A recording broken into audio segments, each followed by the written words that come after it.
Hey guys, what's up? Welcome to the Table Talk radio show. My name is Tanisha. Today is Monday, October the 12th. We're in the fourth quarter of this year. Hello, fall. If anybody is like me, I love fall. I love the colors, the browns, the red. I love, we ain't got them in the leaves, but normally during the fall time, we usually travel. So we get to experience that fall going into the winter atmosphere. But I love it. It's cool. You can wear your hair, your natural hair. You can go get a press. It'll stand down a little longer. It won't shrink up from the heat like the summertime. So again, guys, welcome to the Table Talk Radio Show. My name is Tanisha Simpkins. Let me introduce two of the guests here. Excuse me, two of the hosts that are with us as Pastor A, as in Pastor Nathan Austin. How are you today, sir? Doing quite well. How about you? I'm good. I'm good. And our other host, Dr. David Dorskar. I was about to say, Pastor. How are you this evening, sir? I am well, ready to go. All right. Awesome. Awesome. Awesome. That means that y'all ready for a good conversation, which is a good thing. We also have a guest. I'll know if they'll be tuning in. Actually calling me now.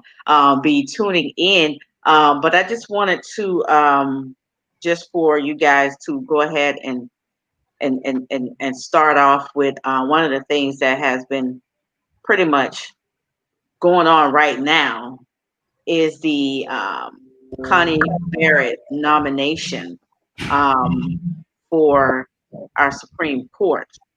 Um, every station you turn on is right now being sworn in for the nomination. But the fear was for the Democrats is that she will end health care. That's one of the fears. And the other fear is that she Roe v. let Wade.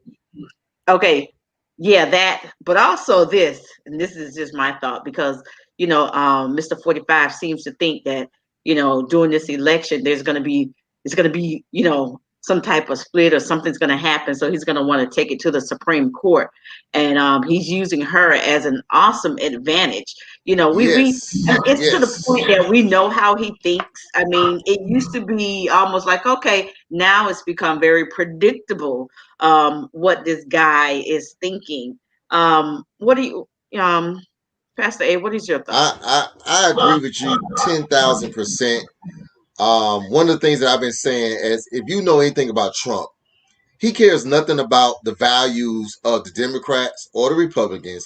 He cares only about himself. And so he is literally using this Supreme Court nominee as his ticket to avoid any type of controversy as it relates to the election. We must know that upon Trump's defeat, this thing is going to the Supreme Court. He is not going to rest. He has already hinted at the fact that he will not go away quietly. And so therefore, since we know that it's going to go to the Supreme Court, what better way to quote unquote stack or pack the Supreme Court than to rush this new nominee in? So therefore, he can guarantee he has the votes to defy anything that goes on in the election. You can sense the breadcrumbs already being laid down as to fraud and all type of manipulation as it relates to mail-in ballots. You see him already laying the foundation for a Supreme Court ruling, and so therefore we have to understand that this is not even about everything that the Republicans and the Democrats hold of great value. That is my thought. David, what do you think about that? Well, the thing is, I'm a Republican and a conservative, and I know there's a lot of Republicans and conservatives that really don't like Trump. The ones that you see defending him a lot is because they're afraid of his base. And the one thing that I love about Supreme Court, it's a lifetime appointment. So if you're listening to this, don't allow this to stop you from voting because you think he's going to win anyways by the Supreme Court. No, go and vote. This Supreme Court has already handed him, including the ones that he's just put in office, they've already handed him several losses on several fronts. That's why I've always been a supporter of lifetime appointment, because once you appoint the person, you can't fire them like he did. You can't disappoint. You can't fire them like you did Attorney General Jeff Sessions, because you didn't do when Attorney Jeff, although he's a conservative, although he did a lot of racist things that I didn't like, but in terms of the law, he had a conscience, and he says, you know what? I want to follow the law. I'm going to recuse myself. And what did Trump do? Trump fired him. He can't do that with the Supreme Court because it's a lifetime appointment. So that's the reason why I've always been in favor of lifetime appointments, because it's not easily manipulated. Matter of fact, some of his advisors have been advising him not to appoint her. Wait till after the election to do it, because they feel that it is like a carrot that he will be able to put. My brother Pete, he'll be able to put in front of some conservatives that he wants to, vote. But if he already gives the carrot, and a lot of true conservatives don't like him anyway, so it is what it is. And I agree, but this is the first time really in history that we've seen a nominee being dangled in this manner, as you said, to be presented in this matter to the point of where he is basically saying that he's going to use her to sway an election, and that's just not what Supreme Court justice should be about. And it's just, I don't think. I mean, I could be wrong because I don't have a crystal ball on this for sure. I don't know, but because it's a lifetime appointment, I don't think she's going to be his puppet. That's just my opinion. I could definitely be wrong, but I think that's the greatness about lifetime appointments. Once you put them there, they're their own boss. I get that, but it doesn't remove the act of her being used in that manner. I get what you're saying. So guys, I hate to interrupt you just a bit. I just want to welcome our guest. Thank you for joining us, Dr. Pete. We were just discussing the nomination for the Supreme Court, the swear-in, and we were just discussing how her impact helps the Republican, of course, but some of the concerns of the Democratic Party would be her ending health care, also her being that vote when Donald Trump decides to feel like at the end of when he loses, or if he loses, that he would take it to the Supreme Court, and he has a vote. Is there anything that you would like to add to that conversation? Well, thanks for inviting me. It's good to see Pastor and Dr. David here. We've known each other, and I didn't know if he was going to be here. I think I saw the Darscar thing, but I wasn't sure, if he was the one that's going to be here. I've known his family since, for a long time. His father was a very influential guy, very close to my dad. So it's good to be in your presence. I'm sure your dad would be very proud of you. I wanted to say that everything is political. Politics is in the church. I think Dr. David will accept that. It's in all our major institutions. It's in marriage. It's part of what we do.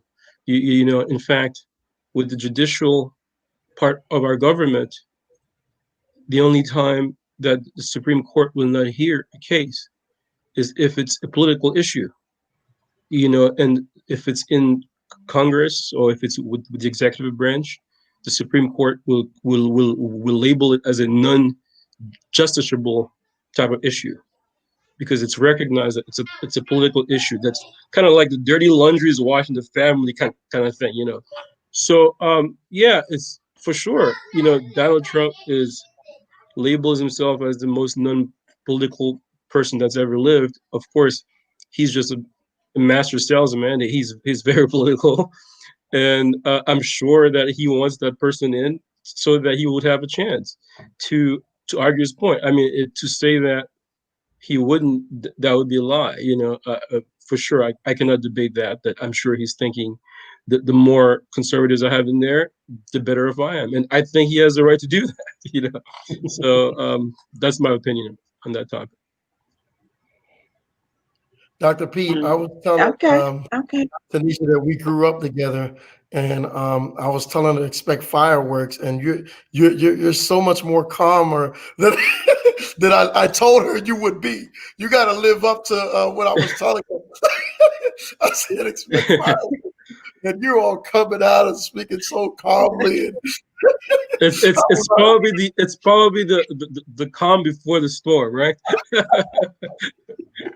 I'm having a little bit of a difficulty with the side of my, I think I slept on the wrong side. I'm using a bed I'm not used to. I'm in Michigan now. I'll be in Florida tomorrow, and I'll be back in Chicago by a Sunday. So I've been doing a lot of traveling. I was in Missouri, a couple of weeks ago. So it's but I've been doing a lot of talking with a lot of people, online, and with it's amazing what's going on around the country. It's a good thing, with Black Lives Matter, with the Supreme Court. But I told Dr. David, I told you guys, expect the unexpected. You're gonna see things you've never seen before. I was one of the first guys, me, Michael Moore, and two other guys that predicted Trump was gonna be president before he even ran. Okay, so I knew this guy. I grew up in New York City. I was a messenger in Manhattan. I read his books. I wanted to understand what made this guy believe in himself so much. Here's a guy who believes that other people wrote for him. What's that? You read the books that other people wrote for him.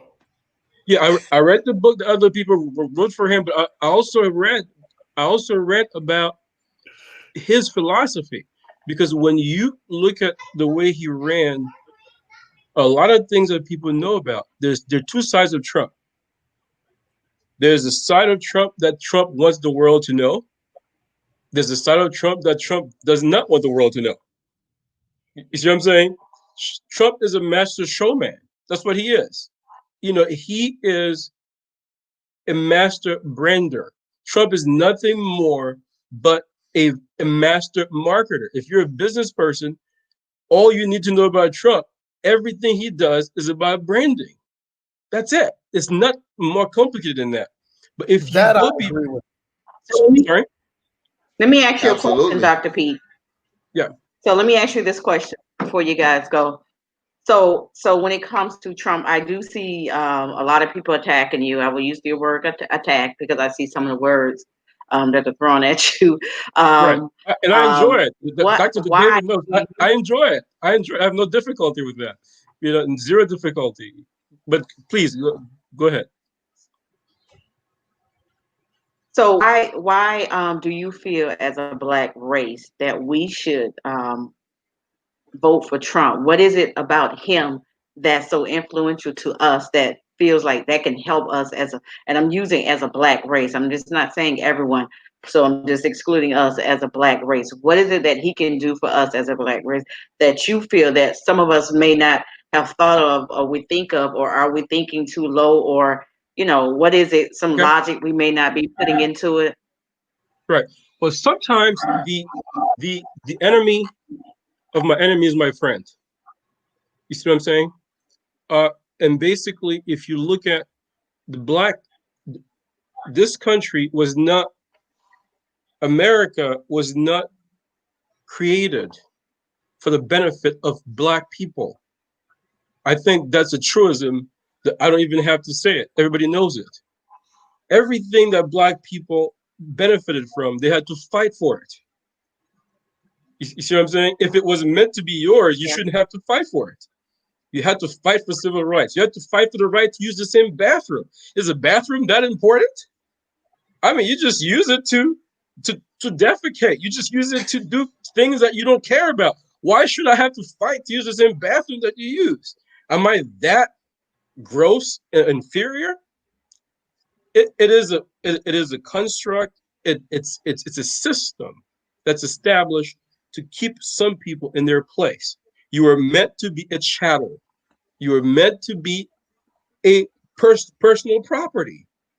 So the moment you said, well, I want to go from being a fraction of a human being to a full human being, there is a problem. There is a conflict of interest here. You came here to benefit my cause. And now you decide you have a cause. So the white man says, the hell with your cause. That's what happened. It's that simple. You know what I'm saying? You are frustrating my purpose. That's number one. So what I want to bring in, I never said that Trump's main purpose is to benefit Black people. Anyone who says that would be a liar. Okay? And no white man ever in America will ever have its sole purpose of benefiting Black people. And I can even argue, not even a Black man has ever had the sole purpose of benefiting only Black people, because he has himself involved as well. He has his goodwill involved. He has his own interests involved. So incidentally, Black people will benefit from certain movements, either from Blacks, from whites. But what I'm saying about Donald Trump is, if you look at the record in Florida, I went to a predominantly a Black law school that was supposed to be predominantly Black law school, and now it's become more of a very diverse school. But who signed that school into existence again? Was a Republican governor. It was Jeb Bush. Yeah. Okay. Now, the HBCUs had to renew their contracts, whatever they have, every year. Who's the first person that has extended it for 10 years for the first time ever? Was Donald Trump. So you have all these guys that have been president. You have Obama, you have Clinton, you have all those guys, and you never thought that these guys couldn't, you never felt that you could make it easier for them. They had to do it every year. Could you name that could you name that particular item that he signed? Because the item, and this is coming from 3 HBU presidents, is suggesting that all he did was not the item that he extended basically was coming to an end, and he made it to the point that they didn't have to necessarily ask for the funds every year, but he did not create any new dollars for that. I'm not saying that. What I'm saying that's what I'm saying. He is saying that he saved the HBCUs. Saving something suggests that you gave something to it. Would you expect Trump to say anything less? Okay, Trump is the most grandiose. But that's the issue. But that's the issue that many people, uneducated people, are having, because when you tell a millennial that he saved this, because he saved the HB, well, that's just not true. He did not add anything to the funding. All he did was sign and said, basically, we're going to extend it out for 10 years, something that he didn't even put in place. So I don't understand how that is considered saving, and how basically all you said was he just stopped them from having to ask every year. Dr. David, you could proceed, because I was going to ask him a question, but I will for your. You'll forgive me because we're like family, so we can fight and be all right. So, no fighting. A couple of things here that I wanted to say. I would argue that Trump has uniquely hurt us in certain ways.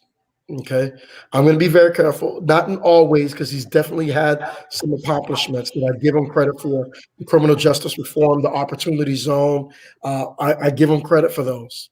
But by his first thing, let's talk about the most consequential. When Obama was in office, he had a consent decree for the police departments that would specifically hold many of the racist police departments and would withhold funding from them until they met certain metrics. They would have to go to a judge to do that. His very first year, and again, and I'm going to tell the audience this: a lot of you that believes Obama and Trump are the exact opposite, because he was a black president. He couldn't look like he's doing things for black people. So a lot of the things that he did were things that were they were not flashy things, but they had consequential impacts in terms of, I'm gonna give two examples, and both of them Trump has eliminated. Number one, the consent decrees. A lot of these cops, they walk around and they shoot with impunity. And the reason why they do that is because they're not being held accountable. What Obama administration, they put a consent decree. Within Trump's first 6 months in office, that's the very first thing he eliminated. Then in his third year, and I'm going to explain to the audience why this is very important, because again, Obama chooses things that are not flashy, that the layman's person won't know about, but it has a consequential impact. I would argue that in this country, we don't have as much of a problem with racism as we have with prejudice. And prejudice is a prejudgment, because although segregation has been eliminated lawfully, a lot of our neighborhoods are still very segregated. And because of that, there's a lot of white people who just don't have a lot of interaction. And I can say, as a business professional, I know white people who do apply prejudgments, have prejudice, but they don't apply it to me. Why? Because they know me.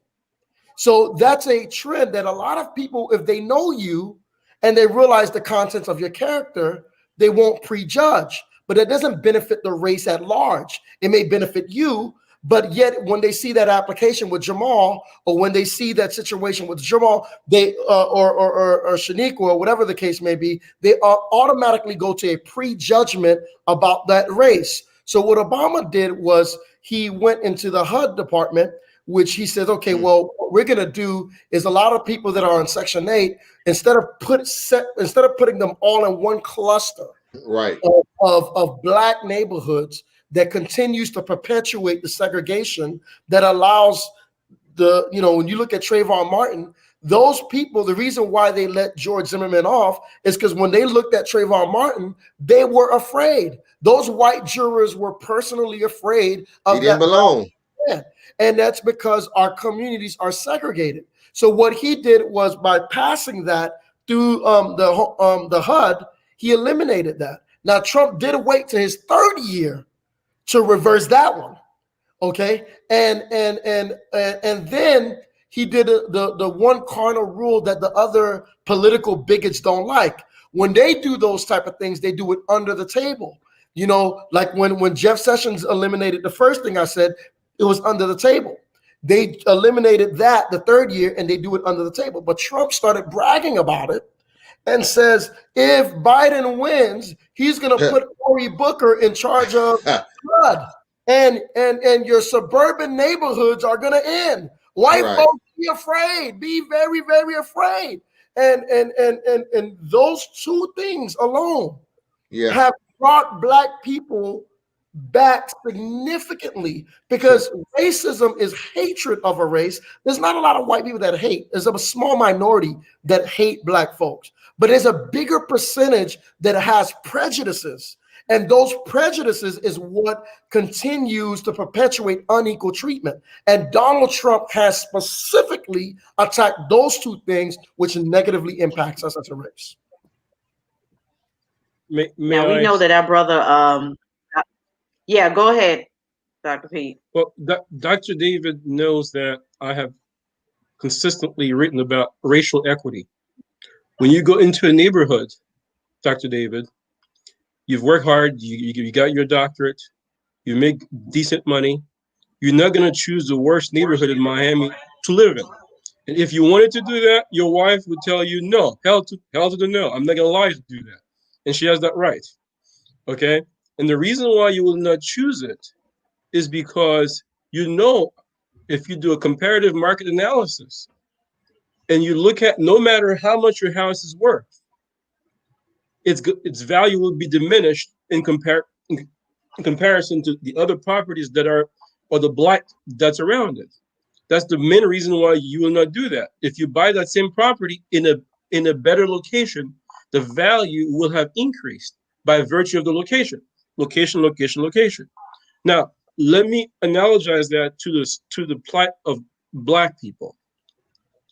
Our issue, I will agree with you, is not more of a racism issue modernly. It's more of a prejudice issue. But you have to contextualize that.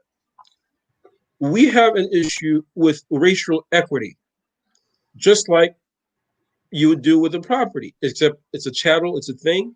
I mean, it's a piece of land, but you're comparing that with a person who can be static, but who you can move it around too. The person can go from a job, person can go work in a very nice area and go live in a very bad area. So the person has different contexts. It's not just a person is not very monolithic, like we like to think that all Black people are alike. Not all Black people are alike. There are Black people that may as well be white. There are Black people that may as well be Hispanic. There are Black people that may as well be. We are a very, very, very, very divergent race. Okay? You can see a guy that looks like you, and he's more Caucasian than Trump, genetically. Okay? So Black people are not monolithic, as we'd like to believe they are. So that's the complexity lies in the fact that we have so many diverging views about what it's like to be Black. Okay, so that doesn't take away the fact that Dr. Pete, that he has eliminated the consent decrees that to hold the police accountable for shooting us, and he's eliminated the HUD situation that would allow more of us to live, would allow more white people to get to know different young men like Trayvon Martin, so they don't have to fear him and feel like it was justified him being shoot dead when he was carrying some iced tea. I will give you that. I was angry when Trayvon Martin was shot. Okay. So I have. But can you guys hear me? Yeah. Yes. I will give you that. I was out of the country. Yeah, it's going in and out. But I do have a question.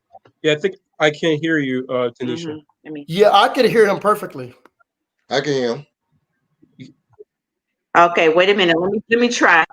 If you can hear me. So I have a couple of people. Okay, I have a couple of people, Dr. Pete, and they want to know. They said that they don't want the whole context of the answer. They want a straightforward answer. Okay, sure. As to two or three reasons as to why we should be a Trump supporter. I don't know if you're a Trump supporter or a Republican reporter, from what I heard. Why we should be those people who continue or to allow Trump to have another 4 years. Okay. Yeah. Well, the first thing I would say is the number one rule that any person should follow is never follow the herd just to follow the herd. I'm not going to tell people who to vote for. I don't have that right. Okay. I will tell people to educate themselves, figure out the substance of why they're voting for somebody. Because you can vote for somebody over substance, or you can vote for somebody over form. Okay. Because your father voted for that person, your best buddy's voting for that person. It's a choice. Just like salvation, Pastor, is a choice. Voting for somebody is a personal thing. It's something that you do based on what you feel is best for you. I don't have that right, but I would tell people to educate themselves as Black people. Okay. Look at the totality of the circumstances. Okay. Look at Liberty City, Compton, California, Chicago South Side. Obama was from Chicago. I live in Chicago now. Okay. I've gone on the South Side. I've helped homelessness. I've helped guys get out of.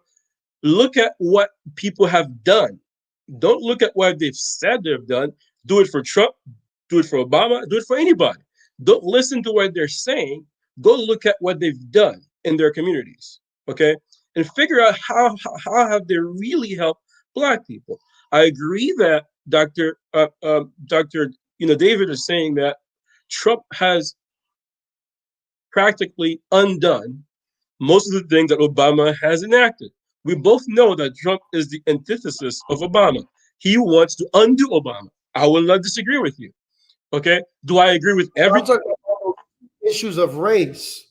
That's the key thing I want to talk about. Those two issues of race about Black people. If you eliminate the consent decrees that hold racist cops accountable, what are we to do?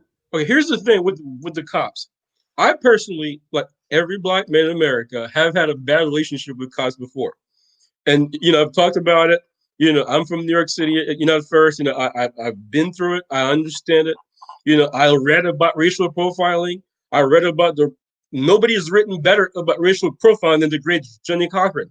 Okay, he's the reason why most of them, P. Diddy, all of those guys are not in jail because of Johnny. I haven't heard one, excuse my French, one Black person mention the name of Johnny Cochran lately. And he's the guy that coined the name racial profiling. He's the reason why P. Diddy, all these guys are, Jay-Z, all these guys are on their way to be multi-billionaires. Most of them would have been in jail if it wasn't for Johnny Cochran. So you have to go to racial profiling, understanding why cops racially profile. Okay, then once you get there, you have a paradigm, if you will, Doc. Okay, if you want to put it on an intellectual level, you have a model to figure out why people do things, and then you can approach it on an educational level. I'm not referring to racial profiling, Doc. I understand racial profiling is a problem, but it's not as big of a problem as overt prejudices that the consent decree that Barack Obama's administration put out on specific police departments. When they pulled up emails, they were calling Black people monkeys. They did. The feds came in and pulled their computers and looked at all the stuff they were doing. And there's tapes that came out just the other day of cops saying, I wish there was a race war so I can shoot Black people. I'm talking specifically Dr. about David. Do you think that most cops are like that cop? No, that's why I'm a conservative. I believe that unions, okay, they protect the worst performers, just like they do with the teachers unions and stuff like that. And the police unions is protecting the worst cops. However, I do agree that specifically, let's not generalize it, in issues of Black race impacting Black people, and as you said, Obama is the antithesis of Trump. He doesn't brag about a lot of the stuff he do, which leaves a lot of people uninformed.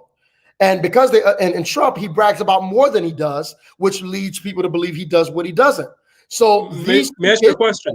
Do you think that a lot of press? That's what I'm asking about. Do you agree with him eliminating the consent decrees on the police departments where there's been evidence that they were doing racist practices overviewed by judges? Okay, let's start with the premise that the entire system in America, the foundation of this country, was based, don't forget, the most racist part of America at first was the federal government. Okay, the system, most of the protections that we have were against the government. Our right against unreasonable search and seizures, we're against the government. Every protection that we have at first was to protect us against the government intrusion into our lives. I agree. With the consent decree. With the consent decree. With the consent decree. Protect us against those police, the racist cops, and Trump took that away. Yes, I will explain it. The consent decree, though, there's a saying that you can often you get more bees with honey. Okay, when you create a decree or a law, we can both agree that we cannot legislate morality. You cannot legislate morality. Now, but you can legislate the actions of immoral behavior.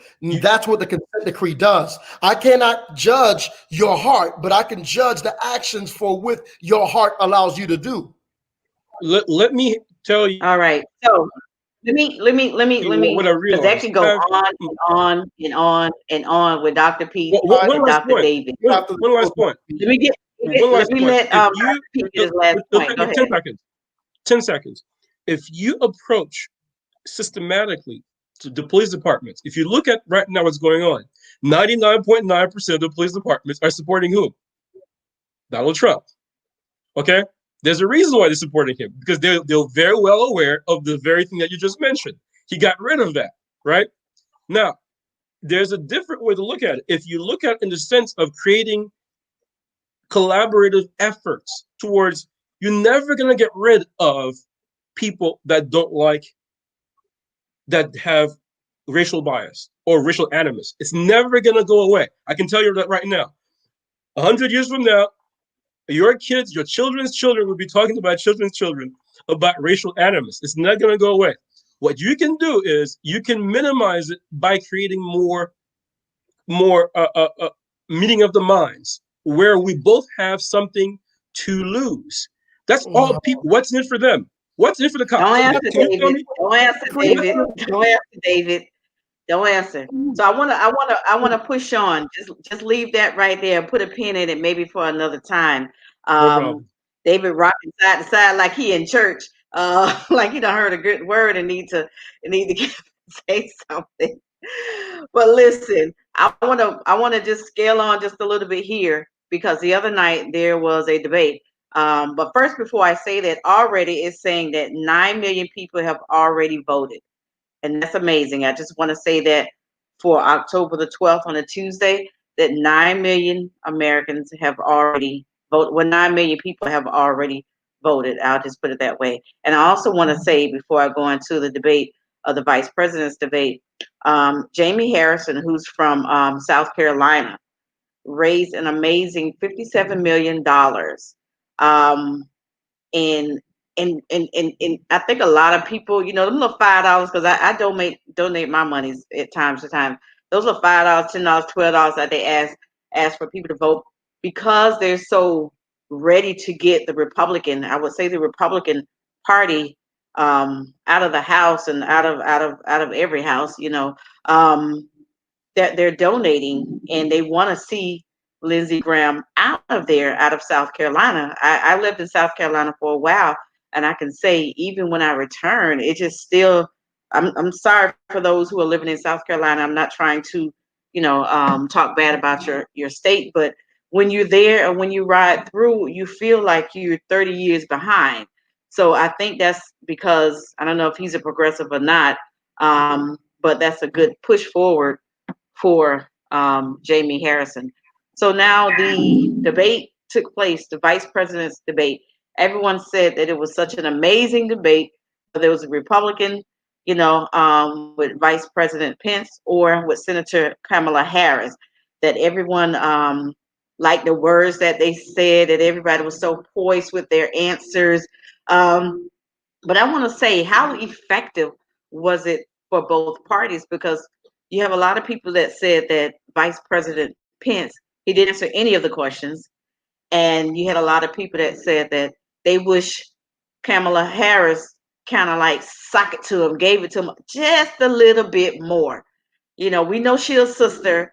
So me as a sister, I was happy we didn't get the neck roll we got a couple of stares and looks, but we didn't get the outburst. So there wasn't the label as the angry black woman or anything like that. So I'm gonna start with you, Pastor A. When it came to the vice president's debate, what was the best takeaway from either party? You muted. I think the takeaway was avoidance. That was the biggest takeaway. And the situation I have is really is about how you're scoring it. I went into the debate understanding that Pence and Trump had a lot of low hanging fruit, and they had a lot of things that they had been perpetrating fraudulently. And I don't think, me personally, I don't think that Kamala Harris really knocked them out on issues such as what David was saying before. Um, there was an issue about race. Trump has been known to quote, I have done more for black people since Abraham Lincoln. The things that David have just said tonight, just some of them, some of the things I just talked about, should have been raised during that question. People don't understand how difficult it is. You just talked about Lindsey Graham. People don't understand how difficult it is to unseat a sitting president, a senator. And so you have to knock that person out from a sports analogy. You have to knock them out.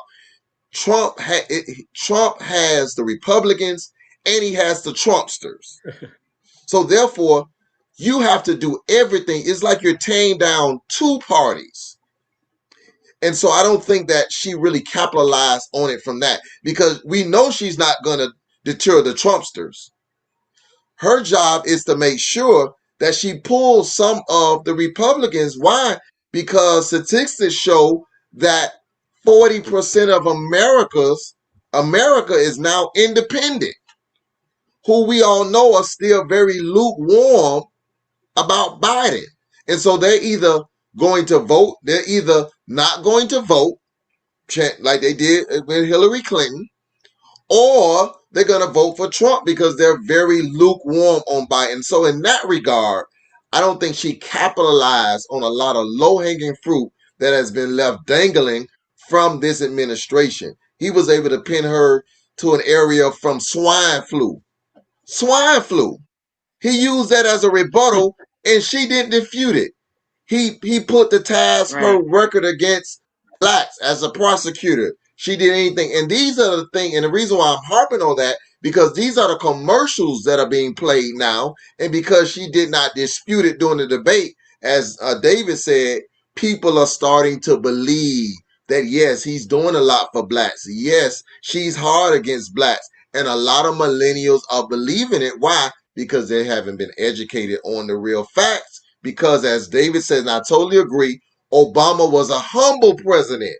And so he did a lot of things under the table for black people that, because he didn't toot his horn about, Trump has been able to say he's the one doing it for the blacks and not Biden and Obama. And so I'm going to leave it at that. David, go ahead. One thing about that. Just 2 minutes, guys. 10 seconds. 10 seconds. 2 minutes. Obama was a community organizer, a law professor, and a senator. Okay? Trump is a businessman. They're not going to have the same school of thought starting from those two descriptions. Okay? Reagan was an actor. What does that mean? I'll explain it. Reagan was that. Don't forget, both Reagan and Trump started out as Democrats. Okay? So Trump, believe it or not, he's no Reagan, but he's always tried to steal as much as he could as a businessman from, he's always kind of mentioned Reagan. You know what I'm saying? He's always tried, because that's his model. That's his model. Believe it or not. And had he not used that model, he would not have been elected. Trump pretty much got elected because Obama failed, just like Harris failed to capitalize in certain things. Obama has what a lot of black people have issues with. When it comes for time to perform, to go hard, they're afraid to go hard because they're afraid white people will be angry at them. They're afraid that they're going to appear to be too black. Two black women, angry black woman, angry black man. I ain't afraid of anybody. I'll speak my mind wherever I go. That's how my dad raised me. If you don't like me, well, you go to hell, because I'm going to be me. You know what I'm saying? So you believe that Harris, I 100% agree with you. This woman was a former prosecutor. Okay? She's a bulldog. She's supposed to be a bulldog. She's supposed to be harder than even the hardest thug from the hood. And she has been in the past. You know what I'm saying? And she failed to perform in that debate. And she failed to perform because she was intimidated by the moment. Okay? And she dropped the ball because there's a lot of times where Pence was being careful too. A lot of people never talked about Pence. Pence had to also not sound like a racist white man. It's not just her. We have to look at both sides. It's not just Harris that had to behave certain ways. Pence had to sound like he was not talking down to a black woman. Not just a woman, but a woman who happens to be black. So there are a lot of contexts that were coming into play. So I hear black people talk about just the black side. You got to look at both sides now. You know what I'm saying? If you want to be fair, look at both sides. You know what I'm saying? David, 2 minutes, David. Okay. First, I think that they both did extremely well. Number one, that's the first thing. Second thing, just facts, you guys. Harris did win the debate. Period. They took a poll. That's not that there's subjection and there's objective facts. She won the debate. They polled independents, Democrats, and Republicans, and even 4 out of 10 Republicans said that she won, and a majority of independents said she won, and a majority of Democrats said she won. So now let me explain why she won and why she had to do what she did. In politics, a big part of politics, sometimes you have to lose the battle to win the war. And Trump and Pence won the battle but lost the war. And let me explain why. Right now, if you look at the polling, what Trump and Pence is underperforming on is white suburban women. At the end of the debate, those are the people they wanted to sway to their side. So that's what they wanted to get. That's what Pence needed to get. What Kamala what Kamala needed to avoid was, remember, Trump is a very good brander. He branded Hillary as an ugly, mean person, and Hillary lost a lot of woman vote. That white suburban white woman, they just said, well, I don't like her. And then in the beginning of Michelle Obama, the same right-wing people started to say she hate the country, she's mean, and she had to do a lot of work to reverse that. So what do I mean by losing the battle, she won the war?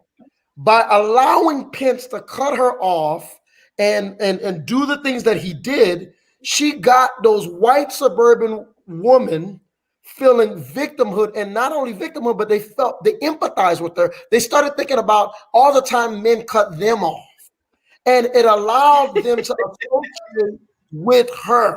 And because of that, the polls indicated that at the end of the debate, now I agree with you, Pastor Adis, that just because she won a debate don't mean the work is not done. There's tons of work that needs to be done, but you will never get everything at the debate. So the goal was not to lose that white suburban woman, which a majority after the debate said, oh, we felt Pence was a bully. And that's the reason why when Trump was a bully, his poll numbers went down significantly. So again, by winning the battle, he lost the war. And by losing the battle, she won the war. But here's in a quick rebuttal. The white suburban women that you're referring to don't live in the electoral college areas. That's the challenge. They don't. They don't live in the panhandles of Florida. They don't live in the South Dakotas and the North Dakota. These are the areas. The power, David, you and I, we're past men of the clause. We understand the power of persuasion. I agree with everything that you're saying, but the power of persuasion, when we stand in the pulpit, we can have a good sermon, but the goal is to persuade. If we have not persuaded, we can have a good message, but we still lost because we didn't persuade. She had to remember now, Hillary won the popular vote.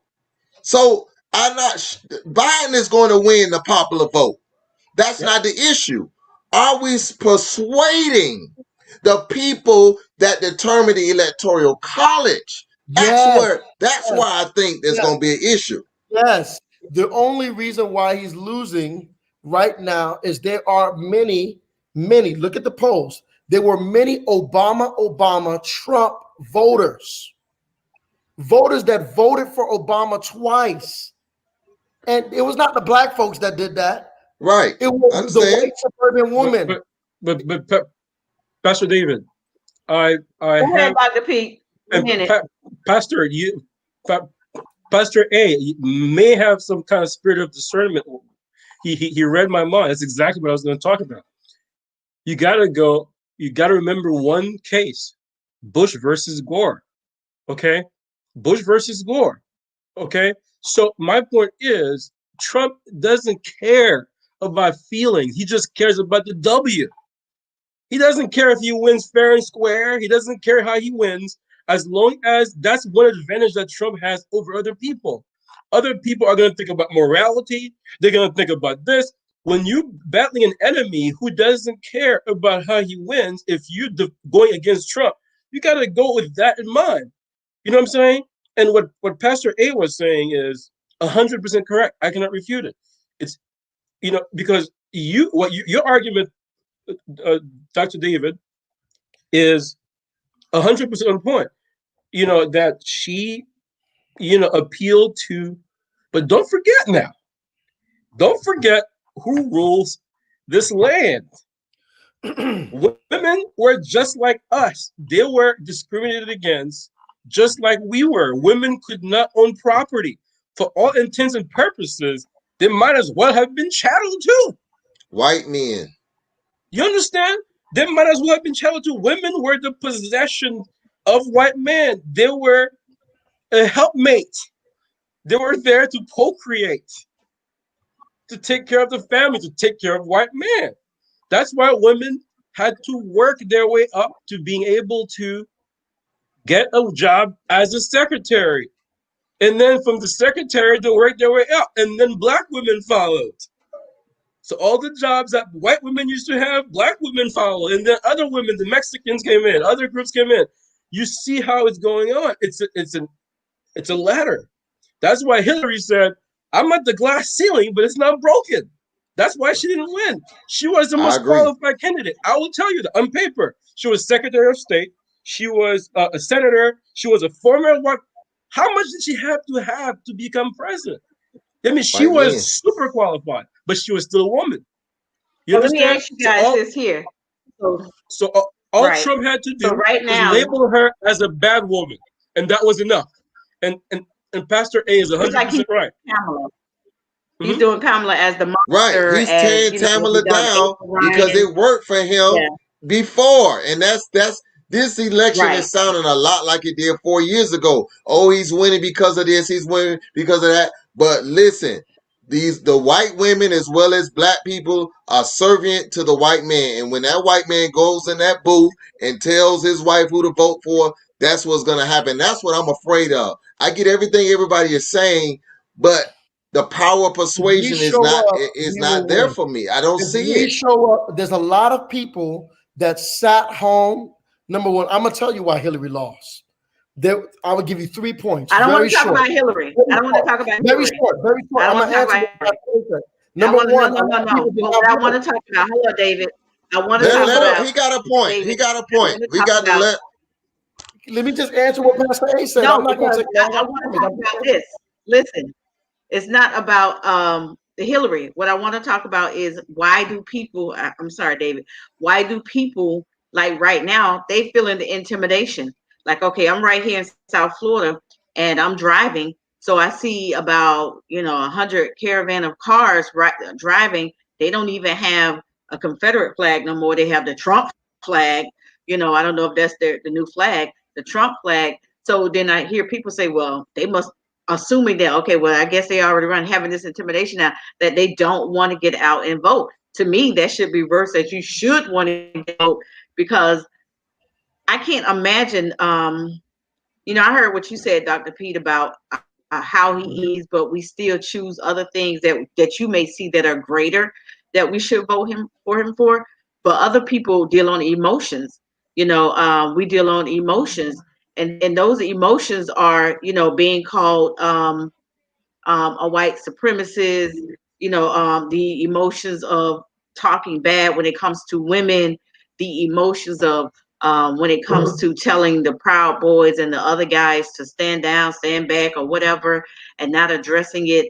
A lot of people right now have that emotion part of it as, this. Trump doesn't have to address those things. Okay. There are certain things that Trump understands about this country that the majority of Black people in America will never understand. And I can tell you that. What Black America understands is discrimination. White people may never understand what it's like to be discriminated against because they've never been in our position. But likewise, Black Americans, the majority of us, will never understand what it's like to be a powerful white man in America because they've never been in that position. You understand me? So because of that, there's certain things that Trump understands about the fabric of this country by virtue of being a privileged white male. Pastor A can agree or disagree with me, and from hearing him talk, I know he understands this country. Okay, so there's certain things that you have to understand about the people that make the real decisions. Okay, you have to have electors in the electoral college. These people make decisions based on the totality of the circumstances and then based on what they believe is in the best interest of the country, not what's in the best interest of Black people per se. We are about 14.3% of the population. 64.2% of the population. I don't think we know that. Wait, one minute, Pastor. 64% of the population identifies as Caucasian. Out of the rest, about 12% are Latinos that are also Caucasian that identify as Latinos, but when it comes to voting and race stuff, they call themselves white. So really, you're talking about 72 to 75% of the population that's Caucasian against 15% or 14.3% of Blacks. You're still a super minority. You understand what I'm saying? So when you go to the electoral college level, think about it. Most Blacks Guys, vote you Democrat. cannot believe this, or else you're not going to vote. Okay. Yeah. So let me say one point. Okay. This idea that your vote doesn't matter because it's the electoral college is not. I know that's not what Dr. Pete is trying to say, but that's the way a lot of people are going to interpret this.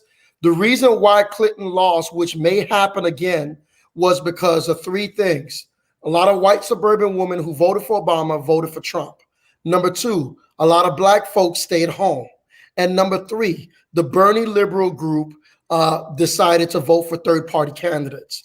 The fact that they didn't have the turnout. Now, the way the Electoral College worked, like Dr. Pete says, there are certain people, but to explain it so that people can understand, your vote matters. And the Supreme Court recently judged on a case to make sure that those people that are the electors, they have to go by what the state said. Oh, of course. I said, of course. Yes, yeah. Well, that's recent. But that's recent. That was just passed, and it was brought to the Supreme Court in the last 3 months. Okay, certain states sued to make sure they implemented that law, so that way anybody that's a delegate that has an elector, they will now have to vote based upon the people of that state. They can't just go unilaterally and make decisions. People, because y'all didn't vote, that's why Trump won. Okay, because a lot of Bernie folks was mad and they voted for third-party candidates. That's why Trump won. And because a lot of Black folks stayed home, that's why Trump won. You don't want Trump to win, show up and vote. Hey guys, I'm not quite sure what may have happened. Were we still talking? I think you're the only one out. And I agree with you, David. I agree with you wholeheartedly. What I'm saying is, not to defute your point, but what I'm saying is this: the Trump base, for me, has grown stronger since the last election. Man, you look at Trump's support. Remember, Trump said, "I could shoot someone on Fifth Avenue and I won't lose a vote." His supporters, it's the truth. He can go and shoot someone and they'll say, "Well, the person should have dodged the bullet." Okay, you're that 30-something%. You're not going to take it from him. Okay, but it was not only that percent that caused him to win, is what I'm trying to tell you. There was a lot of white suburban. Just go Google it. You'll see there's a lot of people that voted for Obama twice and they voted for Trump. That small group, they're not as base. They're not as tied to him. But you're saying what I'm saying. He has. Let's just focus on the Blacks for a second.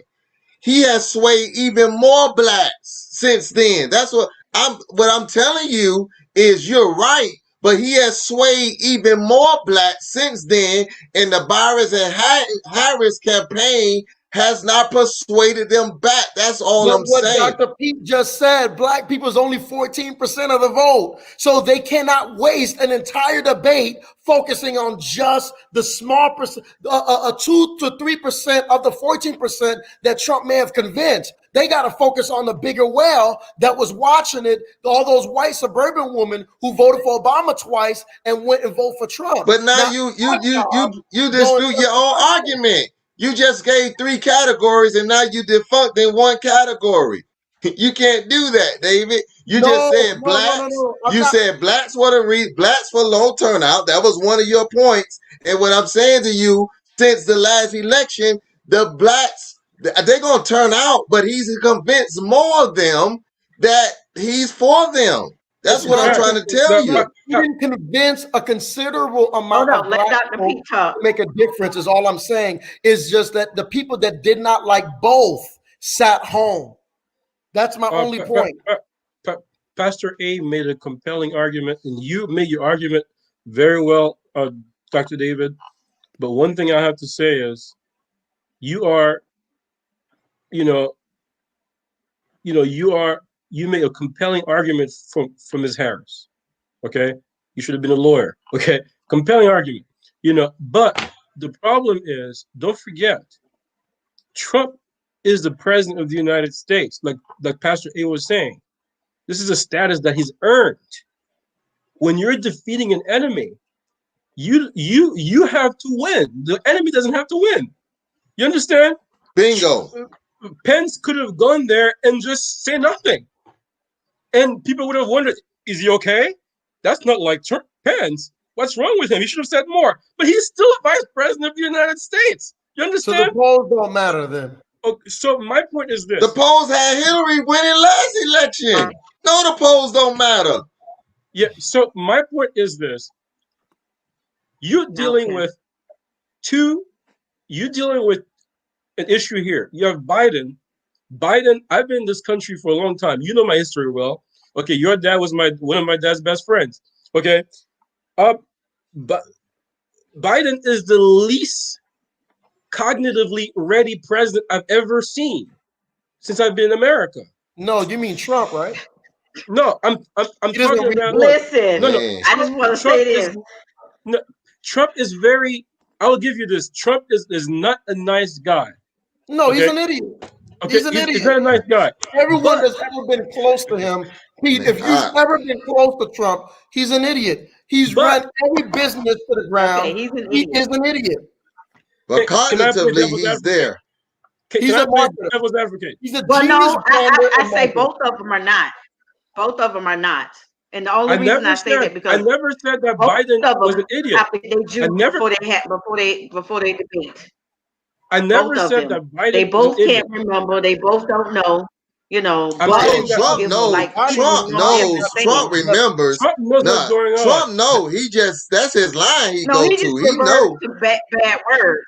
No, Biden he does just revert to a bad word and just play on it. He's honest and he's not as guarded. So sometimes he says the wrong things, but he's very smart. Biden is you don't think that Biden? Yeah. I hate to agree with Dr. Pete, but I agree wholeheartedly because when I sat and watched that last debate, I leaned over to my wife and I said, for 10 different times, I counted them, and I hate to admit this, but y'all know me, I'm gonna tell the truth whether people like it or not. God bless for you, 10 different times, for 10 different times, Biden said thousands versus millions, and millions versus billions. He was getting his facts. He was getting, but he's done. But listen to me. Listen to me. This is perpetual. He's been doing this throughout his entire. I'm just being honest. This has nothing to do with whether I'm gonna vote for him or not, but we still got to be honest. We can't hide that. See, we've been trying to hide that. It was a 90-minute debate. No. An hour. I'm sure all of us have misspoken during this time. We can't. First of all, we can't say I'm Joe Biden and I'm running to be your senator. We can't say that. He said that on the record. Okay, he's got a history of this. Listen, we got. David, we can be honest about somebody even if we want to vote for him. We don't have to. I underestimated you. Maybe you got the Pastor A. No. Listen, David. I'm not a person that believes that you have to lie about somebody just because you like them. Hold up, David. I think y'all know me by now. Yeah. I'm not gonna Okay, lie about somebody I like. I can like you and Listen. still tell the truth about you. The truth That's of the what matter is, that's I hey. hate to agree. Cognitively, Joe Biden has been showing us he got Oh, some issues there. God. Come on now. Okay, can I say And that's something? why, hold Get the up.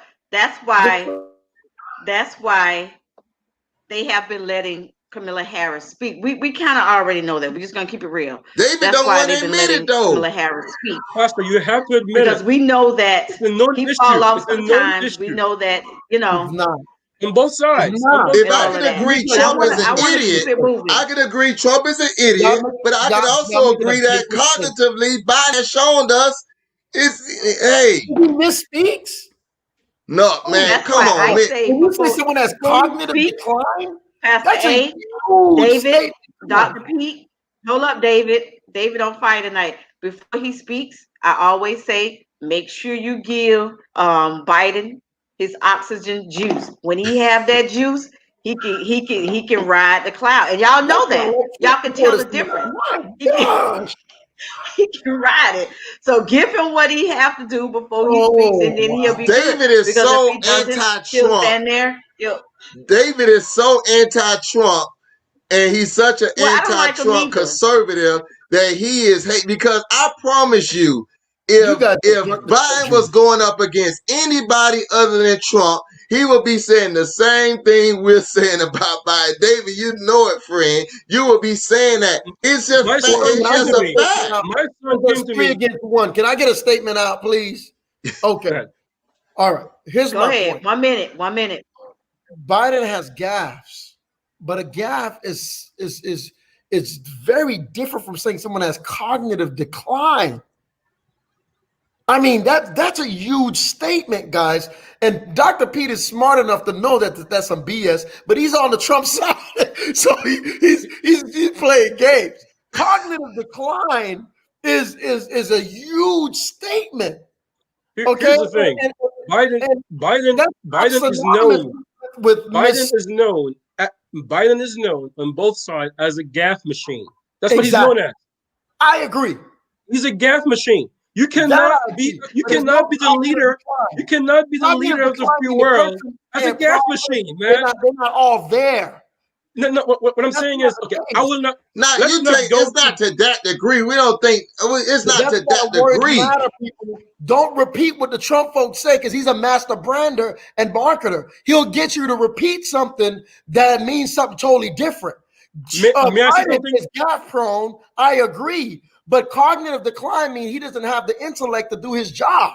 Well, you Okay, said 10 nobody seconds. said 10 cognitive decline. You said that, Dr. David. Pete said that. He said Yeah. no. We just say forgetful. Let's just use I, forgetful and I heard him lose say train of thought. cognitive issues. I heard him say issues. Oh, Maybe I you don't I have misheard. never said decline cognitive though.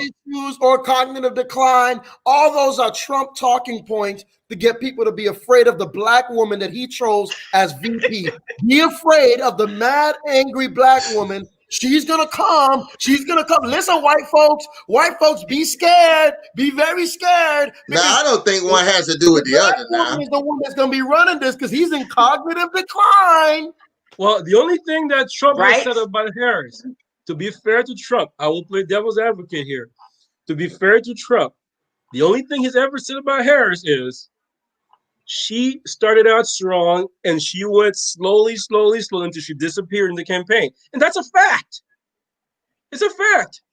Because there's no lie about it. We understood that Trump was trying to scare the is white that a folks fact? about her, so he had to hide her a little bit so that she wouldn't be the Pastor front David, thing of the party. Is it true that Harris started very strong and then she attenuated until she disappeared? Her number went down. No, it's not true. It's not true. It's true that she's not been doing as many events because that's. No, I'm saying when no, she he's was talking about in the primary. He's talking about in the when primary. she was running the primary. Oh no, man, she's knocking the ball out of the park. That lady, man, it's so. Let me tell you, that lady's playing chess. Her numbers went down. Some people don't get it because she playing chess while people playing. David chess. didn't hear your question. He didn't hear your question. David, okay, he didn't hear your question. Well, you got to know that most of these people, when they do run, they usually have a backing. Like when certain people run, Clintons run, with them. So just like Kamala, I do believe, like all of you guys who are here, I had a great team on tonight. and all of you are very strategic. You know, you're strategic in what you say and what you think and how you put it out there, and very passionate, just as Dr. David is. And that strategic move, everybody doesn't have to know what you're doing. And I think that's what David was probably saying. She was very strategic, and whoever her camp was, strategic at how they was going to put her out there, and they did it the right way. People like, oh, they chose Kamala Harris. What about this person? What about Keisha Bottoms? What about, when we knew that all those other people weren't qualified, we just knew of their voice and how they can turn their head. But they knew Can that. I make an argument again? Trump's argument is a very compelling argument. Again, he's the master. He's, in my experience, he is the best brander and the most genius marketer I've ever seen in my life. I agree. Okay, That's the only thing I agree I'm with. a businessman. I have to admit it. Okay, and Not a that's good one of the businessman, reasons why I good like marketer. him. Okay, so here's the thing. Trump's argument is that during the primary, Ms. Harris started at the very top. She was hot. She's a former prosecutor. She knows things. She was supposed to be a very Obama-like figure, and she had potential. And Trump argued that her numbers started very high, and they dwindled away. It is true. I saw them. Not true. Look at Well, where right she now started out. they say that The his primary, numbers are the primary. down. So now what? See, say they that did a his poll numbers right are after the down. debate. Her numbers are the highest. Let me tell you, know? 24 hours after Biden chose her, they raised $38 million. I mean, come Oh, on. no. I'm saying that when she was running as a candidate, with Biden As a candidate. in the primary. That's why I keep Because saying David don't. the black vote went to Biden. It did not go to anybody else but Biden. And because we realize that, unfortunately, there's a segment of the white population that don't want to see a black person at the top of the ticket anymore. No, it went to Biden because Obama backed him. It's who Obama backed. We know that. Let me tell you why I don't like the Democratic Democratic Party. There was a lady. Let me tell you why I don't like the Democratic Party. The reason why I don't like the Democratic Party. There's a lady. Wait a minute, David. There's a lady very specifically in Michigan. She worked in the Biden campaign, and when there was rumors that Biden may select the governor of Michigan, and is exactly her words, and you can Google it. She goes, "We chose Biden for the white vote. He better not choose a white woman. He better choose a black woman, because we chose Biden to help us get the white vote that we lost the last election." So there's a lot of black folks a lot of people said that who voted for Biden, strategically saying that we got you to help get the white vote. But here's the thing, though. I understand that Biden had very big nexus, amazing nexus. He was the vice president to the first African-American president that we've ever seen. You don't get closer to Obama than that, okay? So he was the guy. He was, by default, the guy. But I disagree with the Democratic Party vehemently. I think it was a stupid move. Here's why. Elizabeth Warren is a much smarter person than Biden is. And the reason why she's not at the top of the ticket is because she's a woman and she was not as close to Obama. Those are the only two possible reasons. There's no reason why Elizabeth Warren, I've listened to her. If I was a Democrat, I would vote for her right now. Because she's smart. There's a lot of people in the business community that will not consider her. So especially me as a conservative, I would consider her, but I know a lot of people in my circles, in the financial circles, that will not. So Trump lost. The reason why Biden is winning in terms of the money, because Wall Street left. They left Trump, and they're now supporting Biden. And the reason is because he didn't put no Bernie or no Elizabeth Warren on there, and they needed that money. I agree with that. All right. I agree that I wanted Biden to run the first right after Hillary. I didn't foresee her winning for all of the issues that you said, David, as well. I disagree with Dr. Pete on a couple of things, not a lot, because only thing I disagree with Dr. Pete on is just his him supporting Trump.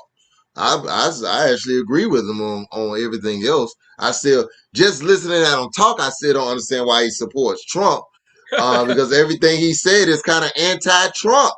I think it's more of a Republican thing, which we didn't get to talk about tonight. I think it's more Republican than Trump, which I have a problem with, and I can appreciate a man like David, because at this point, for me, this is beyond politics. We have to look at the person, and it's just hard for Right. anybody who's a clear thinker to support a person like Trump. I don't care if he was a Democrat, I wouldn't vote for him. I'm not, it doesn't matter who he is. I could not support him as a person to say that I chose him to be my president. As That's someone my who take. grew up with Dr. Pete, I can tell he's a Trumper, All not right. a Republican person.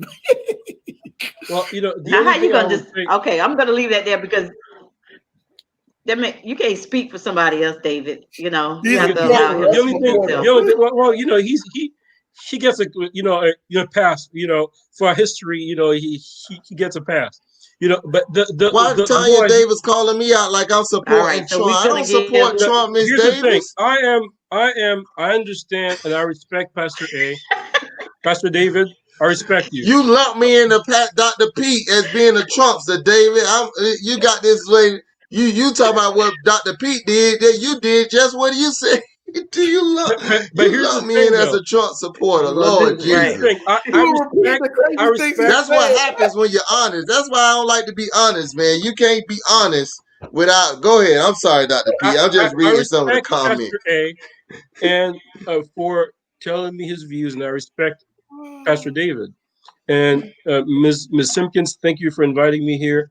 The only thing I want to say is there's certain things I know about Trump. Okay, if we ever have another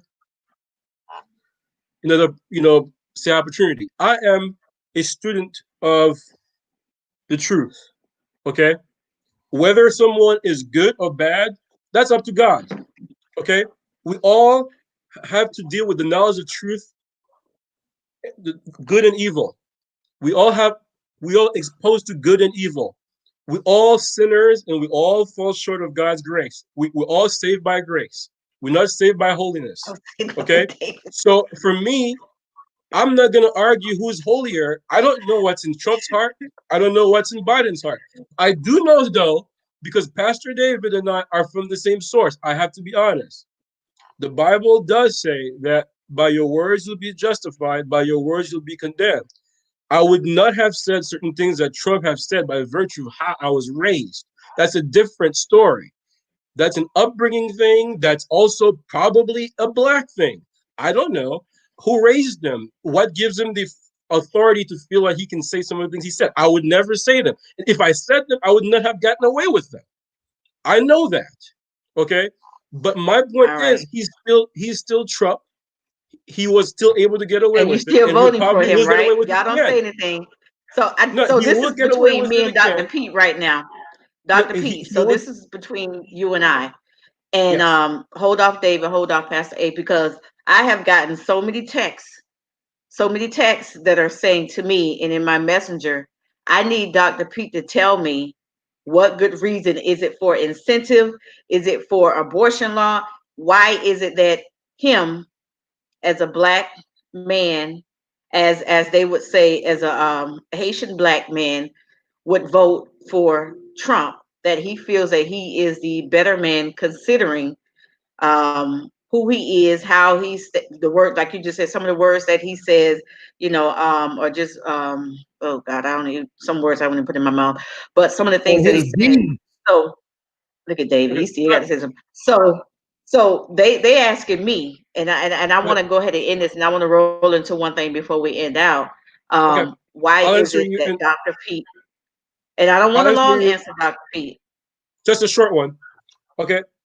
Number one reason. Okay. I personally don't want, and most people that I speak to don't want a president who's going to go around the world apologizing for America. I don't want that. America is a world bully. America has been known as a bully all over the world. If you guys forget about it, look at Iraq. America is a country that kicks ass.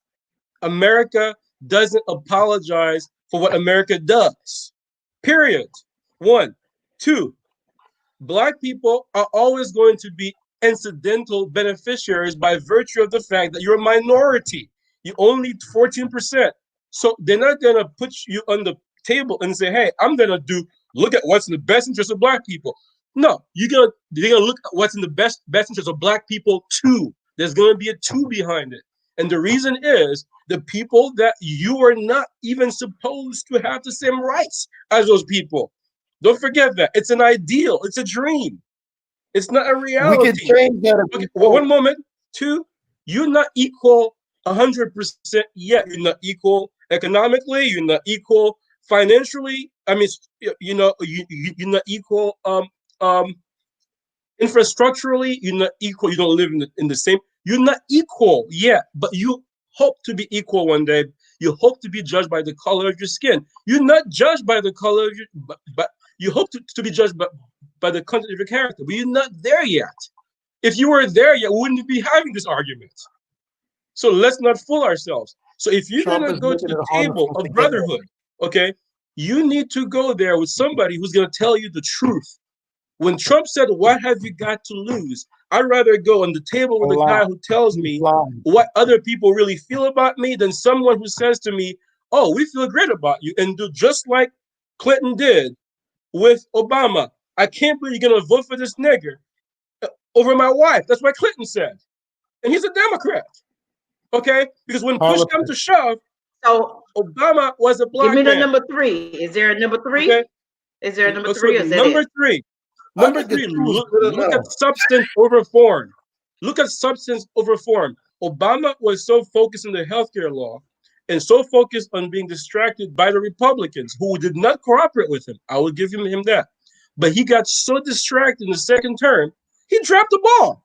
The only thing he focused on was the healthcare law. He didn't drop. Okay, and even the healthcare law, the rollout was a disaster. The website crashed. People have healthcare today because of it, and maybe it was a disaster. As a software guy, okay, I did my master's in computer engineering. There's no way I would have released that website. It was a disaster. But it's a success now, and Trump wants to. Right, you can say the same thing in Florida about the unemployment website. That was a disaster. I mean, it's you lost me there. You almost hate that I agree with you on something because you got people thinking I'm support you because I agree. That had to be some of the craziest answers I ever heard. But about look at the substance. Come on, earn your credit back. The substance is get your credit back, brother. You're criticize what Dr. Peter said. Get your credit back. Wait a minute, David. No, that's your friend. Respect your friend. Okay, number 4. Go ahead. Oh, now you got too many, man. David, you're interrupting. The consent decree. Nobody cares, man. Nobody cares. Why? Let me tell you why. Nobody cares because it's not going to be put into place. Because the police, it was put into place. Wait. It's not gonna. If Trump gets reelected, it will not be put into place. And the reason why is. Okay, wait.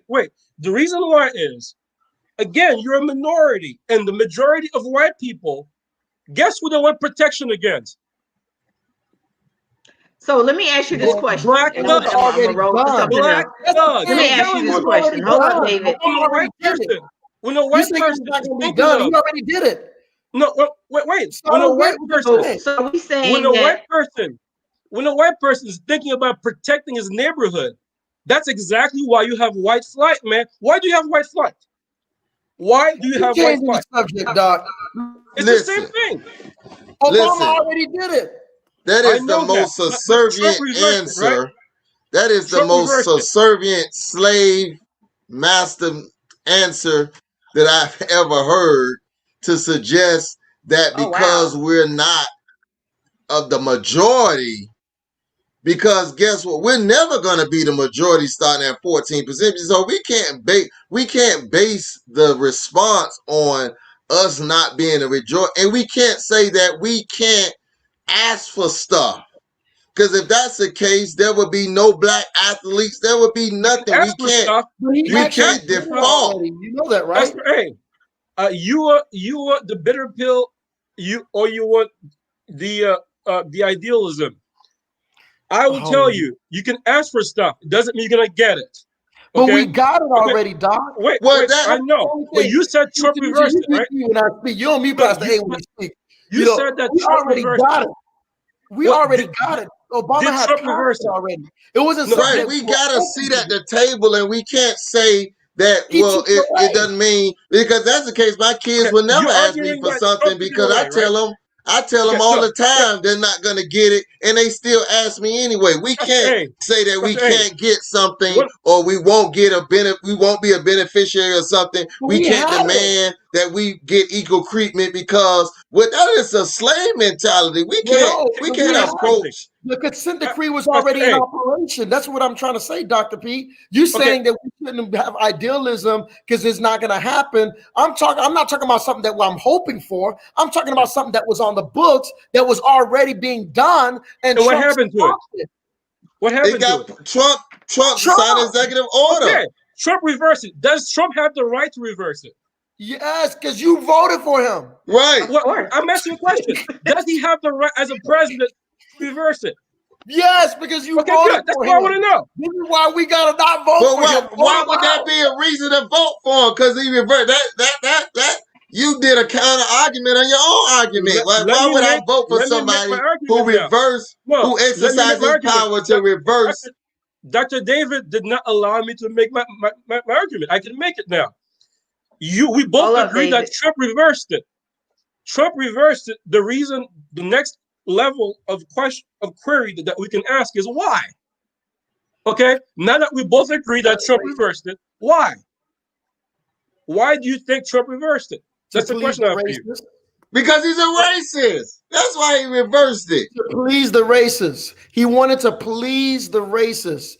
And he's been doing that dog whistle. It's the same reason why he said there's good people on both sides. Is the same reason why he said stand by and stand what do you say?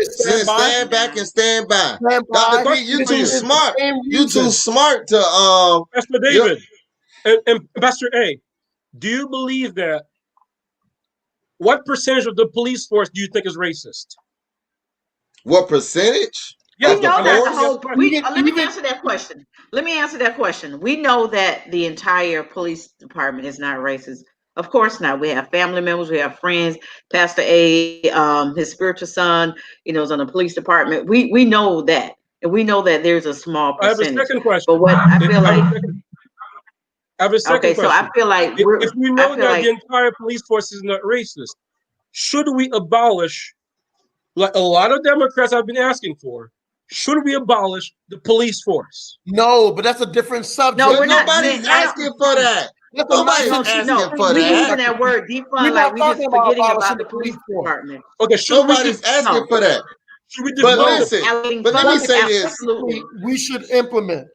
But if we took everything Dr. Pete said, we would still be drinking from separate water fountains. If we use I the disagree. logic that you just I said, disagree.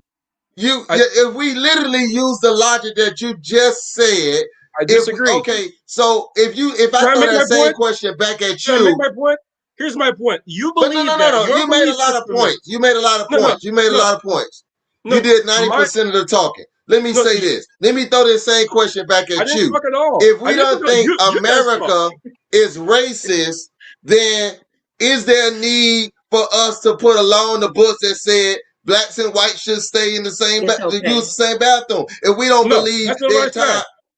You believe that legislation and laws alone are enough so that white people will all of a sudden magically start being less prejudiced, less biased. But what's the And- point of okay, having let me any finish. type of law? That's Let just me as finish. saying, do I believe if something is a crime, if people will stop doing it? If that's the case, we wouldn't have a law for anything. No, That's I'm not saying that we shouldn't have what you're laws. saying doesn't make any No, sense at I'm this not point. saying you shouldn't have laws. You get like buying, you getting We were dumber as talking we go about the along. consent The decree, stuff right? that you're saying, No, let's go back to the consent decree. He's being very strategic. He's a Trump No, guy. let's talk about the consent decree. You said that was the topic. The consent decree is Uh-huh. not a law. Okay, is it a law? Consent decree is what they use No, to no, is have it a law? oversight. It's not a law. Is it No, it's not a regular law. But I'm saying, order? listen, if you use Yes. Dr. Pete's logic, we shouldn't even have laws. If to answer your No. question, I disagree with you. we Well, shouldn't I'm have gonna say this traffic here You lights because before I some misunderstood me. move people on. run traffic Pastor lights. A, We you shouldn't have any misunderstood. type of thing because people gonna do what they want to do anyway. You misunderstood my point. My point is, I Right. wasn't Let me even say talking this. and you we muted Dr. me. always Pete, have Dr. laws. Pete, Wait. Dr. Listen David, me out. hold up, Hear me Dr. out. David. Hold up, We're Dr. always Pete. going to Hold have your thought, laws. Dr. Pete. Let Hold me your thought. finish. Let me finish, please. No, hold your thought, Dr. Pete. Huh? So what I'm gonna say this here. Hold your thought. Okay. From what you have said, and then I have to move on, and because we passed our time. From what you have said, from the people here and on YouTube and whatever. Thank you guys for watching from YouTube, Table Talk Media. Make sure to like us on Facebook, Table Talk Media as well. It appears, I use the word as a journalist, it appears that you may be saying that, because we've been defeated, because we are the minority, we should just go along and maybe see what type of benefits that we should receive when it comes to Trump. That's what it may sound like to an ear. Now you may have a whole strategic board as to no, this is not the case. When you're dealing with different subjects, that may be for you. So I don't want to spend a whole lot of time. Well, we don't spend a lot of time on it, and I just thank you guys for what you have to say. I thank my hosts here, Pastor A and Dr. David. And Dr. Pete, I know you're probably like, I haven't seen David in so long, and he acting like we on the playground, right? Yeah, David was acting like he was on the playground today, y'all. He was just I so love my excited. brother, Dr. P. We go way back. I know that's your brother, and y'all, but that's why we can have these type of conversations, and then we can still walk away and still, hopefully, I know sometimes on Facebook, people say, if you like Trump, unfriend me. You know what I'm saying? But I can't do that because I have a lot of people who are my friends who are, Republicans or who are Trumpsters. Now, I do want to say this before I go out, and I don't know how you guys feel about this. So I was listening to something. Someone sent me a video, Pastor A and David and Pete, and they were going on and they was talking about, about following leadership. And then they kept saying, using the word culture. And I said to myself, maybe I know the word is being different. I don't know. But they kept saying, we can't follow culture. We can't believe what culture says. We can't allow ourselves to be dominated by culture. I'm just curious to, what are we meaning by when we say culture? Is it culture? Just give me 10 seconds, David. 10 All right. seconds. 1 John 2, Go ahead. verse 15 and 16 says, love not the world, neither things that are in the world. For any man that love the world, the love of the Father is not in him. For everything that is in the world is the lust of the flesh, the lust of the eye, and the pride of life. So basically, the culture is guided by pleasure, position, and possession. And those of us that are believers, we should be centered around Christ, not chasing those things. Those things can come. Seek ye first the kingdom of God, and all those things shall be added unto us. But we're not seeking those things, but the culture is. Okay, Pastor A. I don't know. Okay, I don't have a. Dr. Pete. I don't have a response. I got a response, Dr. Pete. He's You're on muted. mute. Sorry. Go ahead. Okay, I here we can't go. mute you. You got to go ahead. Okay, can you just give me one 10 moment? seconds.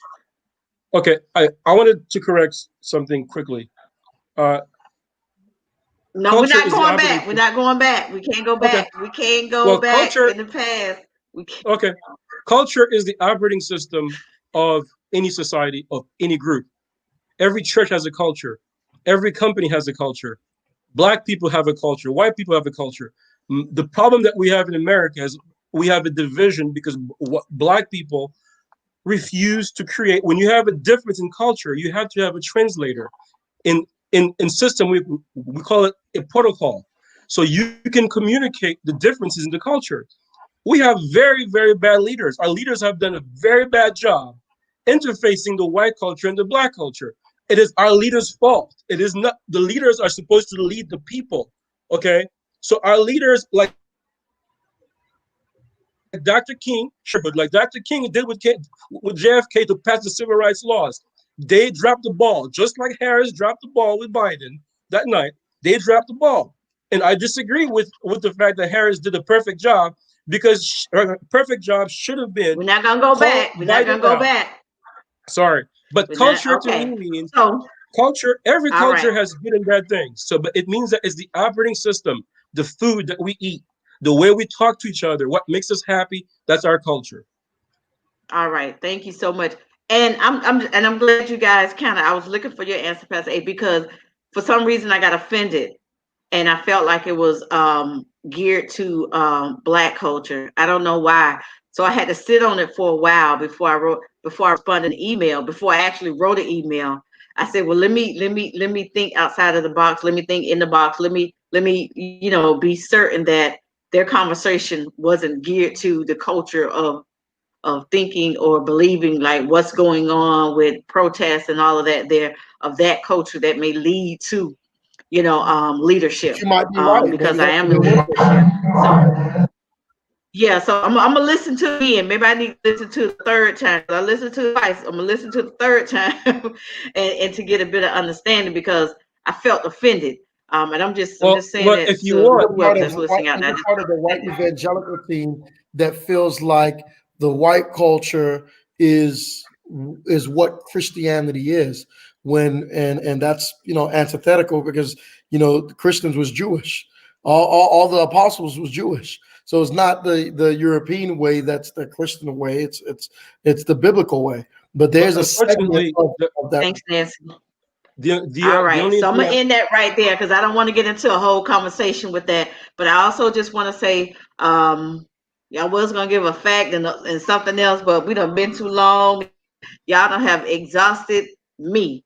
Okay, y'all have exhausted me, but it's been a good exhaust, and I got some good reviews, and I thank you guys, and I thank you, Dr. Pete, for even coming on this show, knowing that you seen that old David over there, and thank you, Pastor A. And guys, remember to check us out. Who's listening? Next Monday at 7 p.m. Eastern, guys. We're here with the Table Talk Radio Show.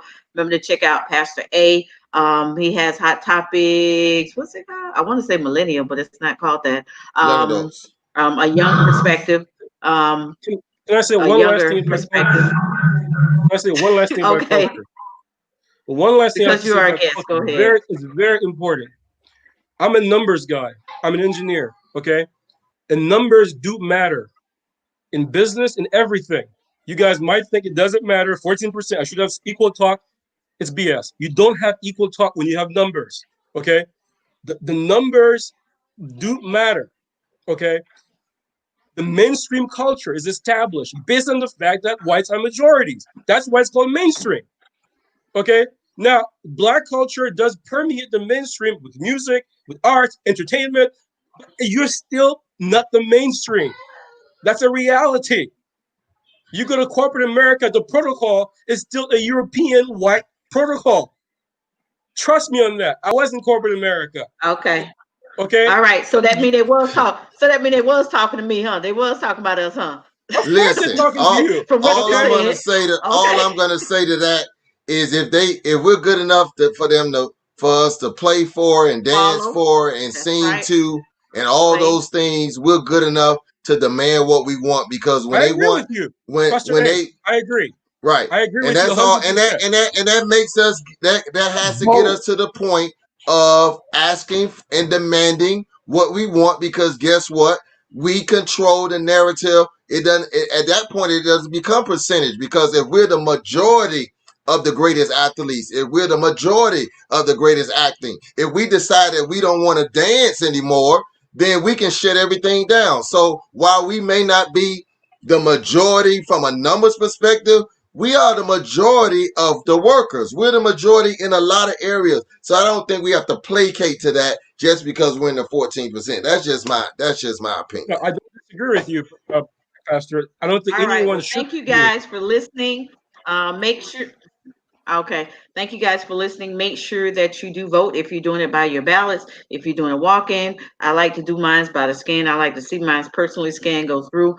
But please don't just sit home and assume that someone has won or we got it and Vote early. we're good. We have enough votes. Make sure that you please go out and vote. I want to thank everyone who has been watching the Table Talk Radio Show. I want to say good night to everyone, and to my panel, please hold on 1 second. All right, guys, have a great night. Y'all say good night to everybody. Good night. Good night, people. Good night. Bye, guys.